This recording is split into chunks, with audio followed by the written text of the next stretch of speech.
साप डोळ्याला दिसत असला तरी पायाखालची जमीन सरकते. सापाला आपण सर्वजण घाबरतो. सापाच्या चाव्यामुळे माणसाचा मृत्यूसुद्धा होऊ शकतो.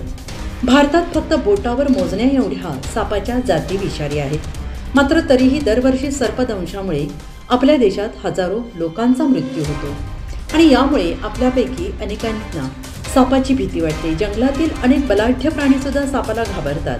पण अनेकांना धडकी भरवणारा हा साप मुंगसाला घाबरतो. पण साप मुंगसाला का घाबरतो? काय आहे या मागचं शास्त्रीय कारण? तुम्ही कधी याचा विचार केला आहे का? नाही ना?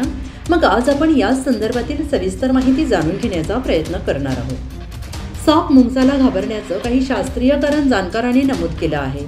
जाणकार लोकांनी दिलेल्या माहितीनुसार मुंगसाची झपटण्याची पद्धत आणि फुर्ती ही इतर प्राण्यांच्या तुलनेत अधिक प्रभावी आहे. मुंगूस हा अतिशय चपळ प्राणी म्हणून ओळखला जातो. दरम्यान या प्राण्याची हीच चपळता त्याच्या कामी येते. असं म्हणतात की साप जेव्हा हल्ला करतो तेव्हा त्याचा विषारी दंश टाळणं ही फारच अवघड गोष्ट आहे. किंबहुना इतर प्राण्यांसाठी ती अशक्य गोष्ट आहे. परंतु मुंगूस हा प्राणी या सर्व प्राण्यांना अपवाद ठरतो. मुंगूस हा त्याच्या जोरदार आणि अतिशय वेगाच्या हालचालीमुळे सापाच्या दंशापासून स्वतःला वाचवत असतो आणि मुंगूस आणि सापांच्या लढाईत सापाला शेवटी माघारच घ्यावी लागते. अनेकदा तर साप या लढाईत मरणसुद्धा पावतो.